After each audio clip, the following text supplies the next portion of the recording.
Hello guys, हमारे YouTube channel पर आपका स्वागत है। अगर आपको वीडियोस पसंद आ रही हैं तो प्लीज़ लाइक करें, कमेंट करें और शेयर करें। अगर आपने चैनल को अभी तक सब्सक्राइब नहीं किया है तो प्लीज़ चैनल को सब्सक्राइब करें। जशन और अति लिफ्ट से बाहर आए तो अति के होठों की सुर्खी और शर्म की चाशनी में डूबे गाल जो बता रहे थे कि दोनों के बीच कुछ तो हुआ है। दोनों ने जैसे ही बाहर कदम रखा तो सामने नियति उन्हें गुस्से से घूर रही थी। नियति को यूं देखकर अति ने गुस्से और नाराज़गी से जशन की तरफ देखा। वो तो भूल ही गई थी कि वो इस बंदे से गुस्सा है, लेकिन अब नियति को देखकर उसका शांत गुस्सा भी फिर से भड़क उठा था। क्या है ये सब? मैं सोच नहीं सकती थी कि आप मेरे ही सामने इस लड़की को लिफ्ट में कैसे ले जा सकते हैं। मैं यहाँ आपके साथ वक्त बिताने आई थी, लेकिन मुझे नहीं पता था कि आपका वक्त आजकल किसी और के लिए ही है। मुझे यूं यहाँ छोड़कर आप इसे लिफ्ट में अकेले किस लिए लेकर गए थे? नियति गुस्से में पूछ रही थी। उसकी बात सुनकर भी जशन के एक्सप्रेशंस चेहरे पर कोई फर्क नहीं पड़ रहा था। उसने एक एटीट्यूड के साथ अपनी पॉकेट में हाथ डाले और बोला, क्या किसी के साथ लिफ्ट में जाना गलत है? मैं सोच भी नहीं सकता तुम मुझसे ऐसे सवाल करोगी। अति की ड्रेस की जिप खुली थी और मुझे उस वक्त और कुछ नहीं सूझा, इसलिए मैं उसकी ड्रेस ठीक करने के लिए उसे लिफ्ट में ले गया। अब अगर इसमें तुम्हें कोई प्रॉब्लम है तो बेशक हो, मुझे कोई फ़र्क नहीं पड़ता। पर ये लड़की यहाँ पर आई ही क्यों? इसे आपने ही यहाँ बुलाया होगा। नियति अभी भी गुस्से में ही बोल रही थी, लेकिन अति तो हैरानी और गुस्से से जशन को ही देख रही थी। ये बंदा नहीं सुधर सकता। झूठ बोलने में तो इसने पीएचडी कर रखी है और ना चाहते हुए भी उसे उसके झूठ में शामिल होना पड़ता है।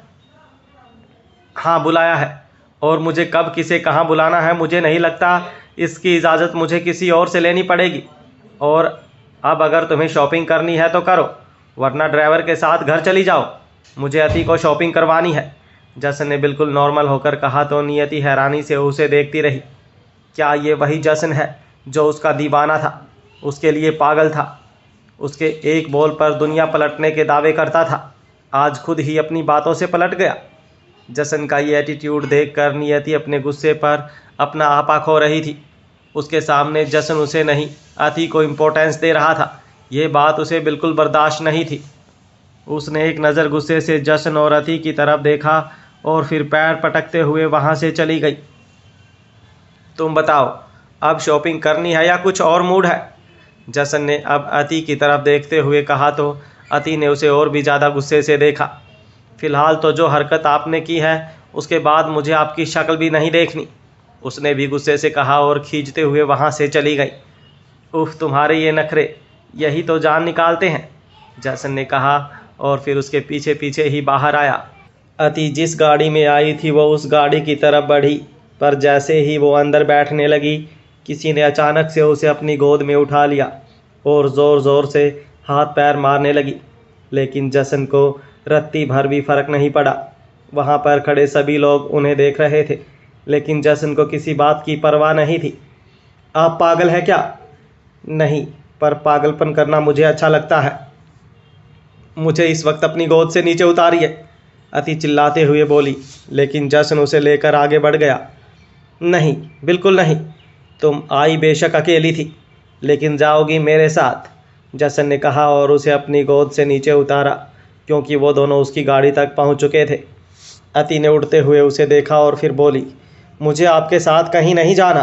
कहीं जाना तो दूर, मुझे आपके साथ बात भी नहीं करनी। आपसे ज़्यादा झूठा बंदा मैंने अपनी ज़िंदगी में नहीं देखा। एक तरफ आपको मेरे साथ वक्त बिताना है और दूसरी तरफ आपको नियति जी को भी नाराज़ नहीं करना है। एक तरफ आप मुझ पर हक जताते हैं, लेकिन दूसरी तरफ आपको नियति जी भी चाहिए। मुझे भी अपना कहते हैं, पर बीवी आपकी नियति जी हैं। आखिर चाहते क्या हैं आप? पर छोड़िए, मुझे क्या लेना देना। आप जो भी चाहें अपनी बीवी के साथ करें, मैं आपको रोकने वाली कौन हूँ? लेकिन कम से कम मेरे जज्बातों के साथ तो मत खेलिए। मेरी बेबी डॉल इतने बड़े बड़े शब्द बोलना सीख गई? उसका जवाब सुनकर अति खींच गई और खींचते हुए ही बोली, आपको मजाक सूझ रहा है? तो तुम ही बताओ ना, तुम क्या चाहती हो? मैं, अति कुछ कहने को हुई, लेकिन फिर झल्लाकर खामोश हो गई और जशन की साइड से निकलने लगी। लेकिन जसन ने उसका हाथ पकड़ा और उसे कार से लगा लिया। अति ने उसके चेहरे की तरफ देखा। मिस्टीरियस लुक के साथ वो हल्का हल्का मुस्कुरा रहा था। जसन की उसकी आंखों में देखते हुए बोला, मेरी बेबी डॉल जो चाहती है वो उसे बताने की ज़रूरत नहीं, क्योंकि मैं जानता हूँ, लेकिन अफसोस मेरी बेबी डॉल मुझे नहीं समझती। खैर, अब तुम जब चाहती हो कि इस खेल को ख़त्म कर दिया जाए तो यही सही। दुनिया को कुछ बताना मैं ज़रूरी नहीं समझता, लेकिन मेरी बेबी डॉल अगर किसी बात से नाराज़ हो रही है तो उसकी नाराज़गी दूर करना ज़रूरी है। उसकी बातें अति को कंफ्यूज कर रही थी। आखिर क्या करेगा अब वो? क्यों ये बंदा उसकी जान लेने पर तुला है? अब चले, जसन ने गाड़ी की तरफ हाथ बढ़ाते हुए कहा तो अति ने ना में सिर हिलाया और फिर मासूमियत से बोली, मुझे शॉपिंग करनी है। उसकी इस अदा पर जसन मुस्कुराया और हल्का सा सिर उसके आगे झुकाते हुए बोला, तुम हुक्म तो करो मेरी जाना, अपनी जान तुम्हारे नाम कर दूं।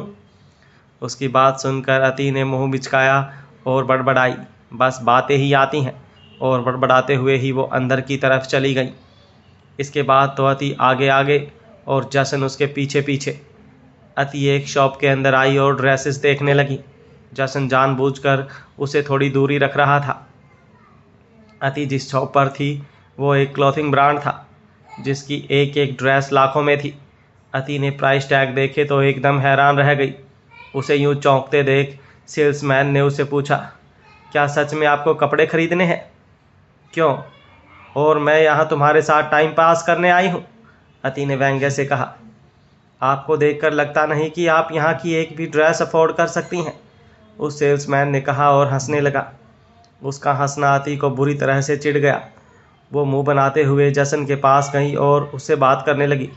उसने जसन के पास जाते देख ही उस सेल्समैन के चेहरे की हवाइयाँ उड़ चुकी थी, क्योंकि उसने अभी तक जसन को यहाँ देखा ही नहीं था। मुझे अभी इसी वक्त शॉप खरीदनी है। मुझे नहीं पता, जो मर्जी कीजिए, लेकिन अभी इसी वक्त मुझे ये शॉप खरीद कर दीजिए, अति ने बिल्कुल बच्चों की तरह जिद करते हुए कहा। उसकी इस ऊट पटांग हरकत पर जसन हैरान रह गया। वहाँ पर खड़े और दो सेल्समैन भी अब उन्हें हैरानी से देख रहे थे। पर क्या हुआ है? जसन ने सवाल किया तो अति और ज़्यादा खींच गई और खींचते हुए ही बोली, बस पता लग गया मुझे, आप मुझसे कोई प्यार नहीं करते। अगर करते तो मुझे ये शॉप खरीद कर दे देते। अभी बाहर तो जान मेरे नाम करने की बातें कर रहे थे और यहाँ आते ही बदल गए। वो सेल्समैन जो अभी तक अति पर हंस रहा था, वो जल्दी से उनके पास आया और बोला, माफ़ कीजिए मैडम, मुझसे बहुत बड़ी गलती हो गई। आइए मैं आपको दोबारा सारी ड्रेसेस दिखा देता हूँ। तुम तो बात ही मत करो मुझसे, अति ने गुस्से से कहा और फिर जशन की तरफ देखकर रोनी सी सूरत बनाकर बोली, आपको पता है इसने मुझे क्या कहा? कि मेरी औकात ही नहीं है यहाँ से कुछ खरीदने की। मैं यहाँ की एक भी ड्रेस अफोर्ड नहीं कर सकती। जसन उसकी बात सुनकर खुद को मुस्कुराने से रोक नहीं पाया, लेकिन सामने खड़े सेल्समैन को देखकर उसे गुस्सा भी आ रहा था। अति फिर से उसे सेल्समैन की तरफ पलटी और बोली, तुम्हें पता है मेरे साथ आया ये बंदा कितना अमीर है? खड़ा खड़ा तुम्हें भी खरीद ले, क्योंकि इनका तो पुराना बिजनेस है लोगों को खरीदना। तो तुम्हारी ये दुकान तो यूँ चुटकियों में खरीद लेंगे, उसने चुटकियाँ बजाते हुए ही कहा। मैडम, आप मुझे गलत समझ रही हैं, जसन ने अति को अपनी तरफ घुमाया और बोला, तुम्हें जो जो ड्रेस पसंद है सिलेक्ट करो। मैं तो कहता हूँ पूरी शॉप ही घर पर ले चलो। सिर्फ शॉप ही क्यों, पूरा मॉल भी घर पर ले जा सकते हैं, क्योंकि मेरी बेबी डॉल ये पूरा मॉल तुम्हारे इस बंदे का ही है। अति ने सुना तो हैरान रह गई, लेकिन अगले ही पल उसकी बात सुनकर जसन ने अपना माथा पीट लिया, क्योंकि अति उसे उंगली दिखाते हुए बोली, वाह बेटा, इतनी बड़ी चालाकी कि पैसे बचाने के लिए मुझे खुद के ही मॉल में ले आए। मैंने सोचा भी नहीं था आप इतने कंजूस होंगे। जाइए, आप मुझे आपके साथ शॉपिंग करनी ही नहीं है। इतना कहकर वो वहाँ से बाहर चली गई। बेचारा सेल्समैन तो उसकी बात सुनकर बेहोश होते होते बचा। जसन मुस्कुराकर उसे जाते देखता रहा। उसकी ये बच्ची मासूम ही नहीं, थोड़ी क्रैक भी है, लेकिन वो संभाल लेगा, ये सुकून उसके चेहरे पर था। वो भी उसके पीछे पीछे ही स्टोर से बाहर निकलने लगा, लेकिन फिर जल्दी से मुड़ा और उस सेल्समैन के पास आकर उसे एक झन्नाटेदार थप्पड़ देते हुए बोला, अति जसन सिंह शेखावत नाम है उसका।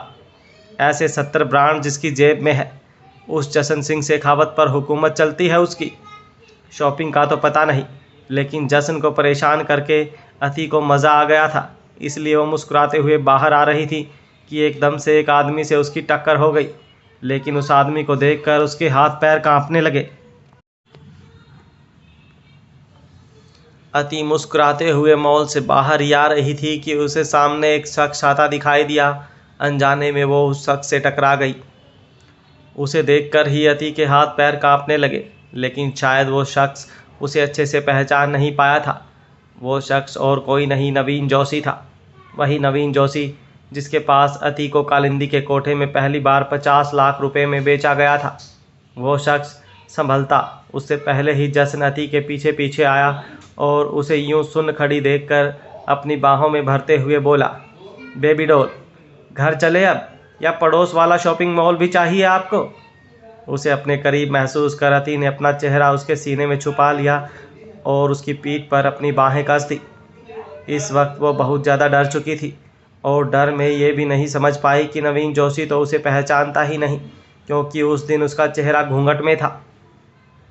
लेकिन जसन की आवाज़ और उसकी पीठ देखकर नवीन जोशी उसे पहचान गया था और उसके साथ एक लड़की और भी उस उम्र और उस कदकाठी की ही देखकर उसे शक हो गया था और अपना शक पूरा करने के इरादे से वो एक बार पीछे की तरफ घूम गया ताकि जसन की नज़रों में ना आए और खुद उन्हें देख सके। जसन ने अभी तक नवीन को नहीं देखा था, इसलिए उसे अति के इस बर्ताव की समझ नहीं आई। लेकिन फिर उसकी बेबी डॉल उसकी तरह ही कब क्या कर दे कोई अंदाज़ा नहीं लगा सकता, इसलिए वो उसे यूं ही बाहों में लिए खड़ा रहा। बेबी डॉल, अगर ऐसे ही यूं मुझसे लिपटी रहोगी तो I will lose my control, और फिर जब तक पूरी तरह तुम्हारे होठों का रस पी ना लूँ चैन नहीं आता। जसन ने कहा तो अति ने उससे अलग होकर उसकी तरफ देखा। उसके सीने से लगकर ही उसका सारा डर भाग चुका था। उसकी आंखों में शर्म और गालों पर हया की लाली ही सब कुछ बोल गई। उसे तो कुछ वो बस एक बार फिर से उसके सीने से लग गई। लेकिन इसी बीच नवीन जोशी की नज़रें अति के चेहरे पर टिक गई थी और उसे देखते ही एक बार फिर उसकी आंखों में हवस भरने लगी थी। वो बेशर्मी से मुस्कुराया। ओह, तो जसन सिंह शेखावत कोठे वाली पर फिदा हो गया, पर कसूर उसका भी नहीं।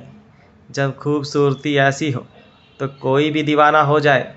उस दिन तो तुम इस लड़की को मुझसे बचा कर ले गए, लेकिन अब इसे देखने के बाद तो मैं खुद को नहीं रोक पाऊंगा। इस लड़की को अब किसी कोठे की वेश्या नहीं, मैं अपनी रखैल बना कर रखूँगा और तुम्हें बताऊंगा कि हर जगह पर जसन सिंह शेखावत की हुकूमत नहीं चलती। बेबी डॉल गोद में उठाकर ले चलूं? जसन ने कहा तो अति एक बार फिर से उससे अलग हुई और फिर मुंह बनाते हुए बाहर की तरफ जाने लगी। उसे यूं मुंह बनाकर जाते देख जसन बड़बड़ाया, लगता है मेरी बेबी डॉल का दिमाग कभी कभी सरक जाता है। और फिर उसके पीछे पीछे बाहर आया। ड्राइवर गाड़ी लेकर तैयार खड़ा था। दोनों गाड़ी में बैठे और शेखावत मैंशन के लिए निकल गए। अति पूरे रास्ते मुंह बनाकर बैठी रही। जसन ने भी उसे मनाने की कोशिश नहीं की, क्योंकि उससे उसका रूठना भी अच्छा लग रहा था। गाड़ी शेखावत मैंशन पहुंची तो अति जल्दी से घर के अंदर भाग गई, जबकि जसन किसी से फ़ोन पर बात कर रहा था। घर के अंदर आकर जैसे ही अति अपने कमरे में जाने लगी कि तभी उसे मनीषा और रागिनी जी हॉल में बैठी दिखाई दी, जो घूरते हुए उसे ही देख रही थी।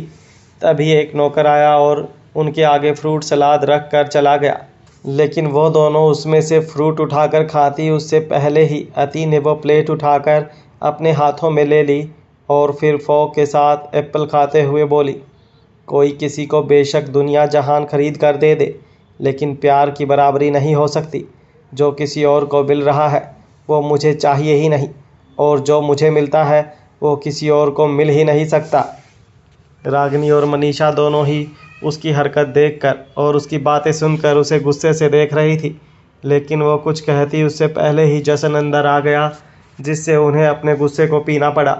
अति भी उन्हें देखकर मुस्कुराती हुई अपने कमरे में चली गई। जसन भी अपने कमरे में आया, जहां नियति गुस्से में आग बबूला होते हुए उसी का इंतज़ार कर रही थी। उसे लग रहा था कि जसन जब कमरे में आएगा तो उसे गुस्सा देखकर उसे मनाने की कोशिश करेगा और तब वो उस पर अपना हक जताते हुए उससे अति को यहाँ से निकालने की बात करेगी।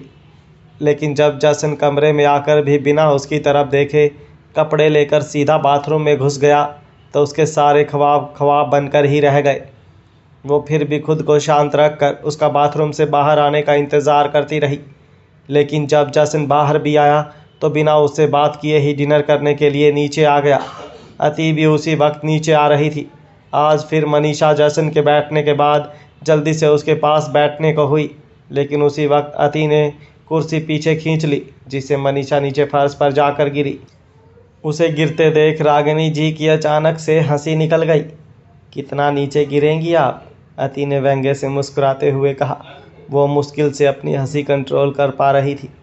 जसन अभी भी बिल्कुल एक्सप्रेशनलेस चेहरा लिए बैठा था, लेकिन अंदर ही अंदर अपनी बेबी डॉल की हरकतों पर उसे हंसी आ रही थी। नियति भी उसी वक्त वहां आई और मनीषा को यूं नीचे ज़मीन पर गिरे हुए देख अपनी हंसी नहीं रोक पाई। सबको यूं खुद पर हंसते देख मनीषा गुस्से से तिलमिला उठी और अति की तरफ पलटकर उसे गुस्से में कुछ कहने को हुई, लेकिन उसी वक्त जसन की आवाज़ वहां गूंजी। जिसे खाना खाना है वो आराम से बैठ जाए, और जिसे बैठने में दिक्कत है वो अपने कमरे में चला जाए। खाना उसके कमरे में ही भेज दिया जाएगा। उसकी बात सुनकर मनीषा और ज़्यादा खींच गई और गुस्से में पैर पटकते हुए वहाँ से चली गई। नियति वहाँ बैठने को हुई। उसी वक्त अति ने मुस्कुराते हुए जशन की तरफ देखा और बोली, कितना मज़ा आया था ना मॉल में, पर अफसोस आपने मुझे शॉपिंग नहीं करने दी, बस यूं ही तंग करते रहे। उसने जिस तरह से तंग करते हुए कहा, नियति का मुंह एक बार फिर से उतर गया और वो चेयर पर बैठ ही नहीं सकी। वो वापस ऊपर जाने के लिए मुड़ गई, लेकिन धीमे धीमे कदमों से चलने लगी ताकि जसन उसे रोक ले, लेकिन उसके 2-3 कदम आगे बढ़ाने पर भी जसन ने उसे नहीं रोका। पर अचानक से रागिनी जी ने उसे रोका और बोली, रुको नियति बेटा, मुझे तुम सबसे कोई ज़रूरी बात करनी है, पहले हमारी बात सुन लो। उनकी बात सुनकर जसन ने भी सवालिया नज़रों से उन्हें देखा। उसकी नज़र अपने ऊपर पाकर रागिनी जी आगे बोली, कल हम सबको कुल देवी की पूजा के लिए मंदिर जाना है। ये पूजा हर साल हमारे घर का दंपति जोड़ा करता है, तो कल भी ये पूजा जसन तुम्हें और नियति तुम्हें करनी है। उन्होंने जसन और नियति को बारी बारी से देखते हुए कहा। उनकी बात सुनकर नियति की आंखों में तो चमक आ गई। वहीं जसन को तो अभी तक कुछ फर्क नहीं पड़ा था, लेकिन अति का चेहरा हल्का सा उतर गया था। सुबह जल्दी ही जाना है और उम्मीद करती हूँ कि इस घर की बड़ी होने के नाते मेरी इतनी बात तो तुम दोनों मान ही सकते हो। रागिनी जी ने कहा तो नियति ने अपना सिर हाँ में हिलाया और सीढ़ियों की तरफ बढ़ गई। सीढ़ियाँ चढ़ते हुए उसने अति की तरफ पलट कर देखा और फिर चेहरे पर सातिर मुस्कुराहट के लिए मन ही मन बोली, मुझे जलाने की कोशिश कर रही हो ना? अब तुम कल देखना, ऐसी आग लगाऊंगी कि तुम पूरी की पूरी जलकर राख हो जाओगी। अति का भी अब खाना खाने का बिल्कुल मन नहीं था। कहा तो इस बात से वो खुश थी कि कल जिन 2 चुड़ैलों ने जसन के पास बैठकर उसे जलाया था, आज उसने उन दोनों को उसके पास फटकने भी नहीं दिया। पर जसन और नियति दोनों एक कपल है, इस सोच ने ही उसे एक बार फिर उदासी के कुएं में धकेल दिया था। वो भी उठने को हुई, लेकिन जसन ने उसका हाथ पकड़ा और उसे सिर ना में हिलाकर उठने से इनकार किया और बोला, खाना खाओ, कल जो होना होगा वो अपने आप हो जाएगा। उसके इस तरह कहने से अति को एक राहत सी मिली। उसने अपना सिर झुकाया और चुपचाप खाने लगी, पर अंदर ही अंदर उसे ये सोच खा रही थी कि अब कल क्या होगा। जसन ने अति को घुमाकर अपनी गोद में बिठा लिया, जिससे अति एकदम से चिहुक उठी। जब उसकी ठंडी पीठ जसन के तपते हुए सीने से लगी तो एकदम बिजली का करंट उसके शरीर में दौड़ता हुआ महसूस हुआ। जसन ने कंबल खींचकर उन दोनों पर उड़ा दिया तो उसकी हालत और भी ज़्यादा खस्ता होने लगी। खाना खाने के बाद अति अपने कमरे में आ गई, जबकि जसन अपने कमरे में चला गया। अब नियति भी उसका इंतज़ार नहीं कर रही थी, क्योंकि उसने अपने दिमाग में कल के लिए पूरी प्लानिंग कर ली थी। अब उसे जसन से कोई जवाब नहीं चाहिए था, बल्कि सीधा अति को ही अपना जवाब देना था। जसन भी आया और चुपचाप उसकी बगल में लेट गया। उसके सोने के थोड़ी देर बाद नियति उठी और कमरे से बाहर चली गई। उसके जाने के बाद जसन ने अपनी आंखें खोली और उसी कांच वाली दीवार को दरवाजे की तरह खोलते हुए अति के कमरे में आ गया। लेकिन कमरे में आते ही सामने बिस्तर की तरफ देख उसकी आंखें बड़ी हो गई, क्योंकि बिस्तर पर अति थी ही नहीं। उसने नज़रें घुमाई तो देखा सामने अति दीवार से लगकर हाथ बांधे उसकी तरफ ही देख रही थी, जैसे कब से उसका ही इंतज़ार कर रही हो। तो जनाब जादूगर नहीं चालबाज है? अति ने उसको देखकर व्यंग्य से कहा। क्या करूं, अपनी बीवी से मिलने के लिए थोड़ी बहुत चालबाजी करनी पड़ती है। जशन भी उसकी तरफ बढ़ते हुए बोला। उसका उसे अपनी बीवी कहना हमेशा अति के दिल की तारें छेड़ जाता था। उसे अच्छा लगता था जब जशन उन दोनों के रिश्ते को पति पत्नी के रिश्ते का नाम दे देता था, लेकिन अगले ही पल उसके जहन में नियति का नाम कौन जाता और उसके चेहरे की सारी मुस्कुराहट और दिल की सारी खुशी गायब हो जाती। तो जाइए अपनी बीवी के पास, यहाँ क्यों आए हैं? अति ने कहा और वहाँ से हटने लगी। लेकिन तब तक जशन उसके बिल्कुल करीब पहुँच चुका था। इससे पहले कि वह उसके सामने से हटती, जशन ने दीवार पर अपने दोनों हाथ रख दिए और फिर अगले ही पल उसने एक हाथ उसकी कमर पर रखकर उसे थोड़ा ऊपर उठा दिया, जिससे अति की टांगें एकदम से जशन की कमर पर लिपट गईं। जब वो अपने पैरों पर ना खड़ी होकर जशन से लगकर खड़ी थी, उसकी टांगें जशन की कमर पर थीं और हाथ उसके सीने पर और चेहरा उसके चेहरे के करीब, और उसकी करीबी से उसकी सांसें तेज हो चुकी थी, जिससे उन सांसों की गर्माहट जशन को अपने सीने पर महसूस हो रही थी। अति कुछ कहती उससे पहले ही एक बार फिर उसकी सांसें और भी ज़्यादा तेज हो गई, बिल्कुल किसी बुलेट ट्रेन की तरह। जब जशन ने उसकी कमर पर से अपने हाथ हटाकर वापस दीवार पर रख दिए और खुद उसे दीवार से चिपका दिया, जशन और दीवार के बीच फंसी अति लिपटी पूरी तरह जशन पर हुई थी। बिना एक पल गंवाए जशन अपने गर्म सांसें उसकी गर्दन पर छोड़ने लगा, जिससे अति बेकाबू सी होकर कांपने लगी। उसकी सिसकियां निकलनी शुरू हो गई। मदहोशी से भरी आहें कमरे में गूंजने लगी। मैं कहाँ हूँ? जशन ने उसकी गर्दन पर अपने होंठ चलाते हुए पूछा। मेरे पास, अति भी जल्दी से कांपते हुए बोली। वो जानती थी अगर वो जवाब नहीं देगी तो जशन इससे भी आगे बढ़ेगा। और तुम कौन हो? जशन ने फिर से मदहोशी भरी आवाज़ में पूछा। उसका यूं उसके करीब होना और ऊपर से ऐसी हरकतें, अति पागल ना हो तो और क्या हो। वो जल्दी से छटपटाती हुई मछली की तरह बोली। आपकी बीवी? जशन मुस्कुराते हुए उसके चेहरे की तरफ देखने लगा। Now it's better my baby doll, उसने कहा और फिर उसे यूं ही गोद में उठाए बिस्तर पर ले आया। आप यहाँ क्यों आए हैं? अति ने मुश्किल से पूछा तो जशन ने तिरछी सी नज़र से उसे देखा और फिर उसे बिस्तर पर लिटाते हुए बोला, शिकार करने। उसका जवाब सुनकर अति की सांसें थम गई। जशन को शिकार करना है, पर किसका? कहीं उसका ही तो नहीं? उसके इरादे क्या हैं? कहीं वो जो कह रहा था वो आज ही तो नहीं करेगा? और वो सब होता क्या है? कैसे होता है ये जो उसकी सांसें बढ़ती हैं और रोंगटे खड़े होते हैं? वो क्यों होते हैं? जिस्म में खलबली सी क्यों मचती है? उसे जितना इस बारे में पता था वो सब सोचते हुए वो अपने दिमाग के घोड़े दौड़ा रही थी, और दिमाग में दौड़ते घोड़े उसके चेहरे पर जशन को दिखाई दे रहे थे। जशन उसे बिस्तर पर लेटाकर खुद भी उसके ऊपर ही लेट गया, पर उसका पूरा भार उसके हाथों पर ही था जो उसने अति के इर्द गिर्द रख रखे थे। तुम जानती हो मुझे शिकार करना बहुत पसंद है, जशन ने कहा तो अति वापस अपनी सोच से बाहर आई। आप मुझे डरा रहे हैं? अति ने बेचारगी से अपना निचला होंठ बाहर की तरफ निकालते हुए कहा तो जशन ना में सिर हिलाते हुए मुस्कुराया और बोला, नहीं, जो मैं करने जा रहा हूँ वो तुम्हें पहले ही बता रहा हूँ। उसकी बात सुनकर अति घबराई और बोली, पर आपने तो कहा था अभी वो सब आप नहीं करेंगे मेरे साथ जब तक मैं थोड़ी बड़ी नहीं हो जाती। पर शिकार का तुम्हारे बड़े होने से क्या लेना देना? वो तो किसी भी उम्र में किया जाता है, और उम्र जितनी छोटी हो उतना ही ज़्यादा मज़ा आता है। You know what I mean. कहते कहते जशन ने उसे हल्की सी आंख भी मारी। छी छी, कैसी बातें कर रहे हैं आप?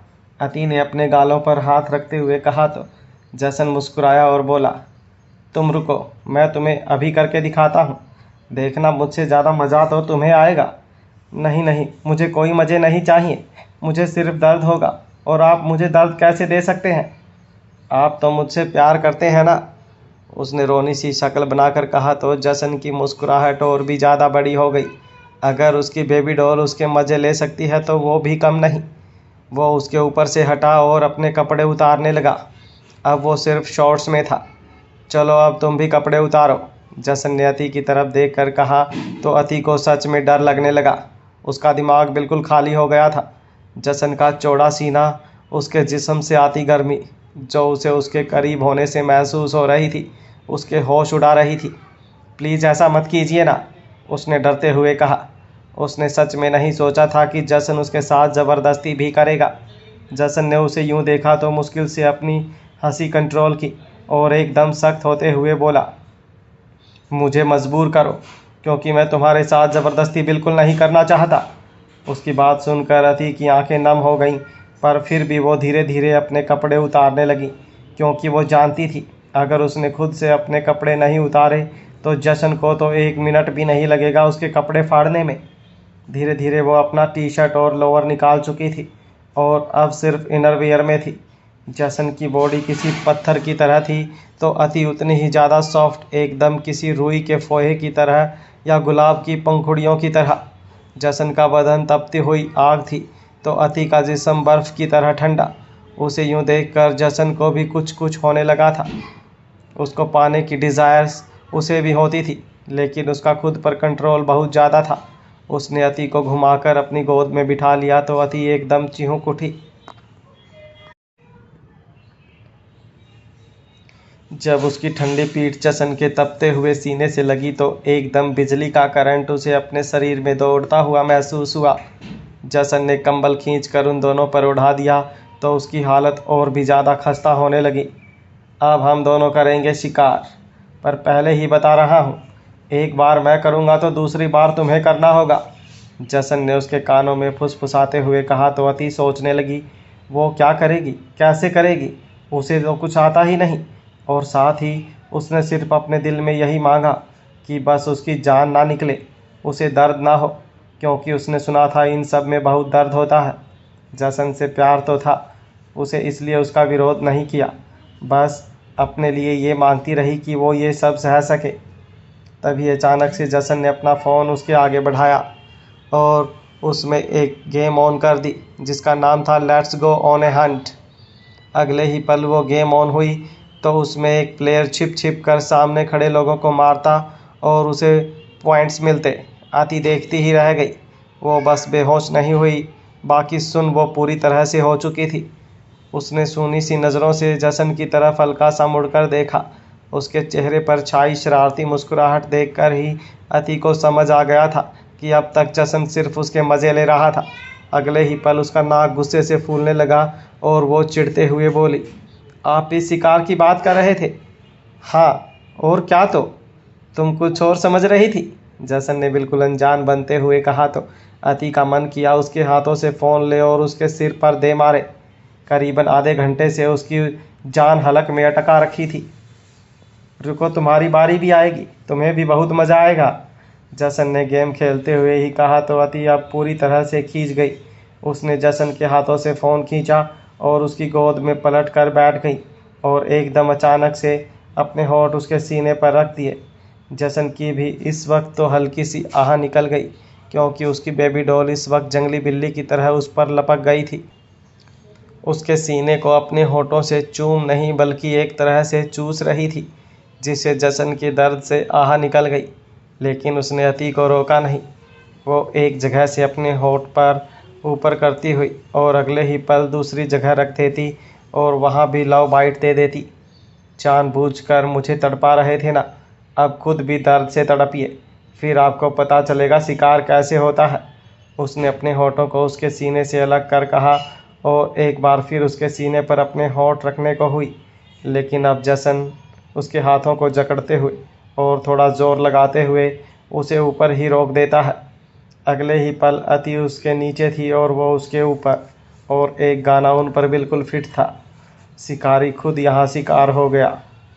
जब जसन ने उसकी हाँफती हुई सांसें महसूस की, जिसकी वजह से उसकी छाती भी ऊपर नीचे हो रही थी और गर्म सांसें सीधा जसन की सांसों से टकराती, बेबी डॉल, इस शिकारी के शिकार की उम्र थोड़ी कम है, वरना तुम्हें अभी बता देता शिकार होता कैसे है।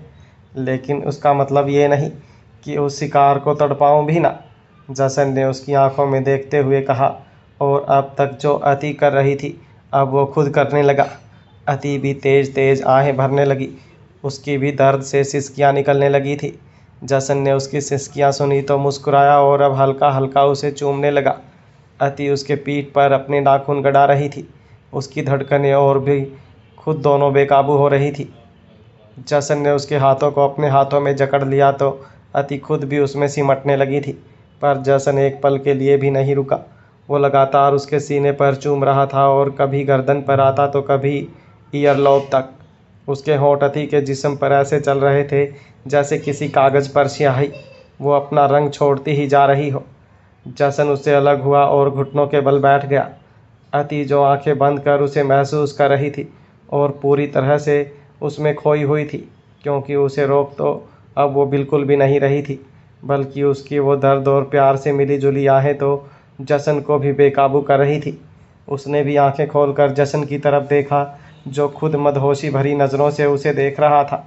दोनों के सीने एकदम लाल हो चुके थे और दोनों ही बड़ी बेकरारी और तड़प से एक दूसरे के साथ देख रहे थे।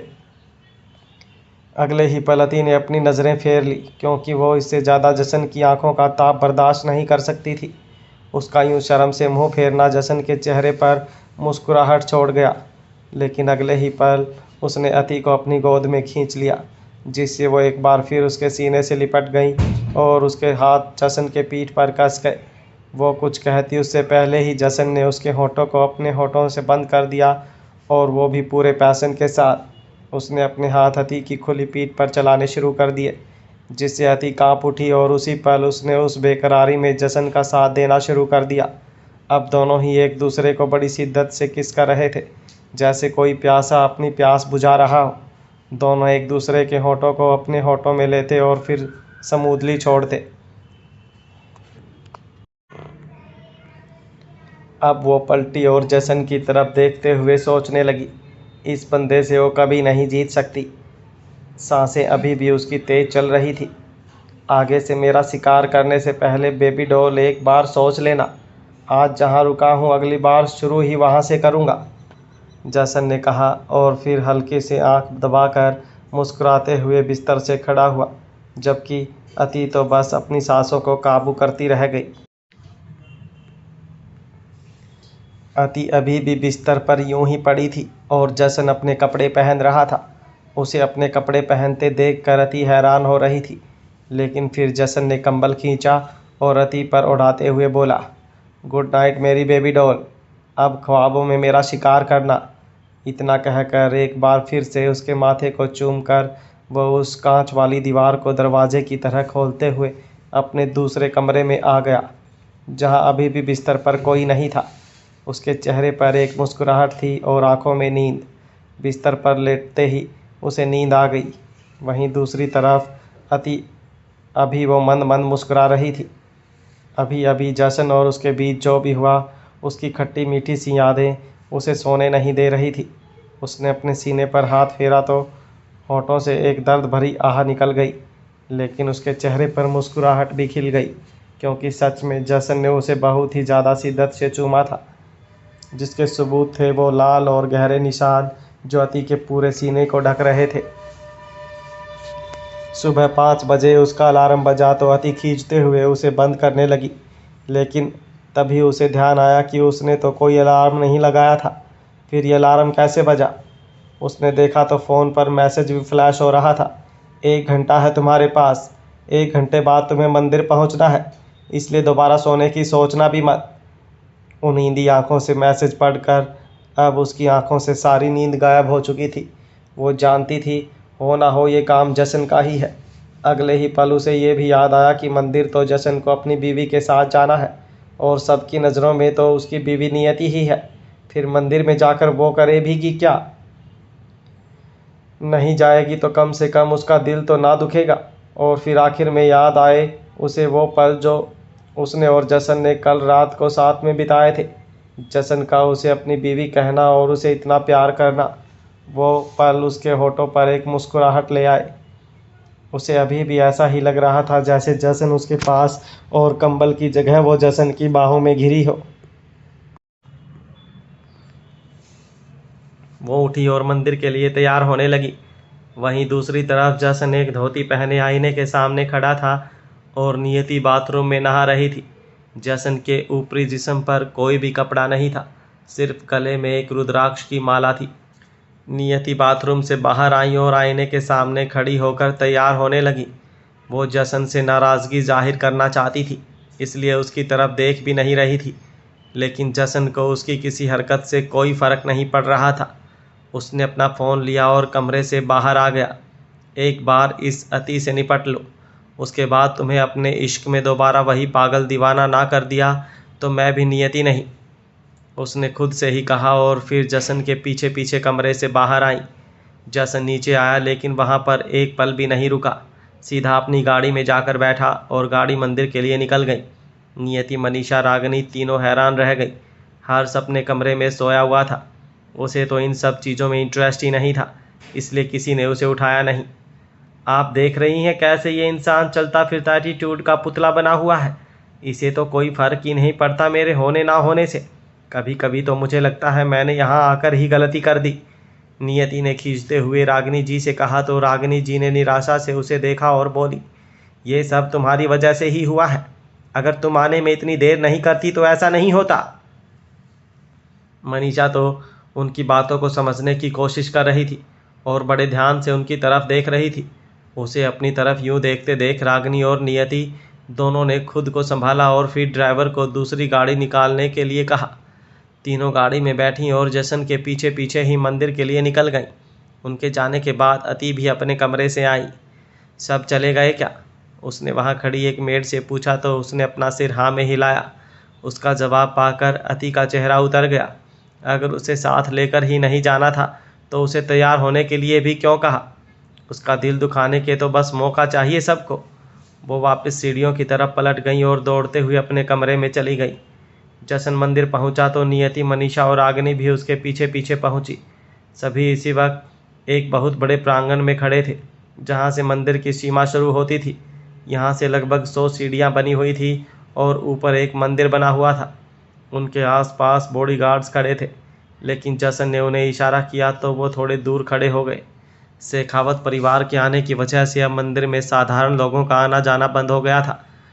पंडित जी भी उनके पास ही खड़े थे और पूजा की तैयारी करवा रहे थे। ये क्या बात है जशन, तुम हम सब को घर पर ही छोड़कर आ गए? हमें नहीं तो कम से कम नियति को ही अपने साथ ले आते। क्या तुम भूल गए कि तुम्हें ये पूजा अपनी बीवी के साथ ही करनी है? कहते हुए रागिनी जी ने जशन को अपनी तरफ पलटा, लेकिन उसके सीने पर इतने सारे निशान देखकर उन्होंने अपने मुंह पर हाथ रख लिया। उसके पलटते ही नियति और मनीषा का ध्यान भी सीधा वहाँ गया जहाँ पिछली रात अति ने खूब कारीगरी की थी। ये सब किस चीज़ के निशान हैं? नियति ने जल्दी से पूछा। पूछने की ज़रूरत तो नहीं थी, पर वो पूछे बिना रह ना सकी। काटने के, जसन ने कहा और फिर से मंदिर की तरफ पलट गया और उन सीढ़ियों की तरफ देखने लगा। इतनी बेरहमी से किसने काटा है तुम्हें? रागिनी ने अब उसके आगे आकर पूछा। जसन ने व्यंग्य से उनकी तरफ देखा और बोला, मैं यहाँ पूजा के लिए आया हूँ, इंटरव्यू देने के लिए नहीं। पर मुझे तो आप जवाब देंगे ही ना, और अगर आप सोच रहे हैं कि मुझे जवाब देने से बच जाएंगे तो ये आपकी गलतफहमी है। अब तो ये पूजा तभी होगी जब आप मुझे बताएंगे कि आखिर ये निशान किस चीज़ के हैं, और एक बीवी होने के नाते मैं इतना तो जानती हूँ, ये निशान मामूली नहीं, नियति ने कहा। जसन ने एक नज़र उसे देखा, वो भी उसके साथ ही आकर खड़ी हो गई थी। पंडित जी ने उन दोनों की तरफ देखा और बोले, यजमान, अगर आपकी आज्ञा हो तो पूजा शुरू करें। आप तो जानते ही हैं, अब आपको आपकी धर्मपत्नी को गोद में उठाकर ये सारी सीढ़ियाँ चढ़ना है। जी पंडित जी, जसन ने हल्का सा मुस्कुराकर कहा। रागिनी और नियति दोनों ही एक एटीट्यूड भरी स्माइल के साथ जसन को देखने लगी कि अब तो उसे उन्हें जवाब देना ही होगा। काश अति भी यहाँ होती तो मज़ा आ जाता। जसन रागिनी की तरफ पलटा और कुछ कहने को हुआ, लेकिन नियति ने पहले ही मुंह बनाया और बोली, पहले आप मुझे जवाब दीजिए कि निशान कैसे, तभी मैं आपके साथ पूजा के लिए जाऊंगी। जशन हैरानी से उसे देखता रहा और फिर अगले ही पल उसके चेहरे पर एक लंबी सी मुस्कुराहट तैर गई, क्योंकि उसे सामने से अति आती हुई दिखाई दी। पिंक कलर की साड़ी जिसमें वो गुलाब के फूल की तरह खिल रही थी, हाथों में भरी भरी चूड़ियाँ, गले में हैवी ज्वेलरी और सुहागन का श्रृंगार उस पर खूब जच रहा था। उसका यूँ मुस्कुराता हुआ चेहरा नियति को हैरान कर रहा था।